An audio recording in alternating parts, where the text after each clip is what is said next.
Menerapkan desain brief. Desain brief adalah panduan penting bagi desainer. Panduan ini membantu para desainer memahami visi dan tujuan klien, sehingga hasilnya sesuai dengan ekspektasi. Pengertian desain brief. 1. Dokumen pedoman. Desain brief adalah dokumen yang berisi panduan lengkap untuk desainer. 2. Tujuan dan sasaran. Dokumen ini menguraikan visi dan tujuan desain, membantu desainer memahami apa yang ingin dicapai. 3. Informasi yang jelas. Desain brief berisi informasi detail tentang proyek, target audiens, gaya desain, dan batasan. Manfaat desain brief. A. Komunikasi efektif. Memastikan komunikasi yang jelas antara desainer dan klien, sehingga desainer memahami harapan dan kebutuhan klien dengan baik. B. Hasil yang sesuai. Meningkatkan kemungkinan bahwa desain akhir akan sesuai dengan visi dan tujuan klien, mengurangi risiko kesalahan interpretasi. C. Efisiensi waktu. Mencegah pemborosan waktu dan sumber daya dengan mengurangi perulangan dan perubahan desain yang tidak perlu. Komponen desain brief. Informasi klien. Nama, kontak, dan informasi penting lainnya. Tujuan proyek. Tujuan dan sasaran yang ingin dicapai melalui desain. Target audiens. Siapa yang akan menjadi pengguna atau penerima desain. Gaya desain. Preferensi gaya desain, warna, tipografi, dan elemen visual lainnya. Batasan. Keterbatasan desain, seperti anggaran, waktu, dan teknologi. Mengumpulkan informasi untuk desain brief. 1. Riset pasar. Memahami tren desain, kompetitor, dan preferensi target audiens. 2.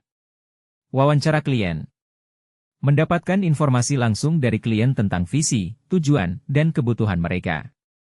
3. Analisis kebutuhan. Menganalisis data yang terkumpul untuk menentukan kebutuhan dan batasan desain. Menyusun desain brief.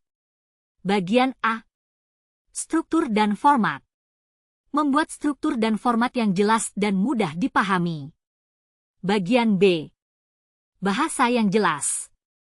Menggunakan bahasa yang mudah dipahami dan menghindari jargon teknis. Bagian C. Visualisasi. Menyertakan visualisasi untuk membantu memahami konsep desain. Bagian D. Verifikasi. Meminta verifikasi dari klien untuk memastikan kesesuaian dengan harapan mereka. Mengomunikasikan desain brief pada tim. 1. Penjelasan detail. Menjelaskan secara detail komponen-komponen desain brief. 2. Diskusi dan pertanyaan. Memberikan kesempatan untuk bertanya dan berdiskusi. 3. Kesamaan persepsi. Memastikan semua anggota tim memiliki pemahaman yang sama. Menjalankan desain sesuai desain brief.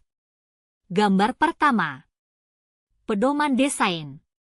Menggunakan desain brief sebagai pedoman utama dalam proses desain. Gambar kedua. Pilihan warna dan tipografi. Mematuhi aturan warna dan tipografi yang telah ditentukan. Gambar ketiga. Tata letak dan komposisi. Menjalankan desain sesuai tata letak dan komposisi yang tercantum. Gambar keempat. Verifikasi rutin. Memeriksa secara rutin desain dengan desain brief untuk memastikan kesesuaian. Memonitor pelaksanaan desain. 1. Rapat periodik. Melakukan rapat periodik untuk mengevaluasi kemajuan desain. 2. Laporan kemajuan. Memberikan laporan kemajuan desain kepada klien. 3. Umpan balik. Meminta umpan balik dari klien dan tim desain. Evaluasi dan umpan balik pada desain brief. Evaluasi efektivitas. Mengevaluasi apakah desain brief telah efektif dalam mengarahkan desain. Umpan balik. Meminta umpan balik dari klien dan tim desain untuk perbaikan di masa depan. Terima kasih buat kelas 11 DKV.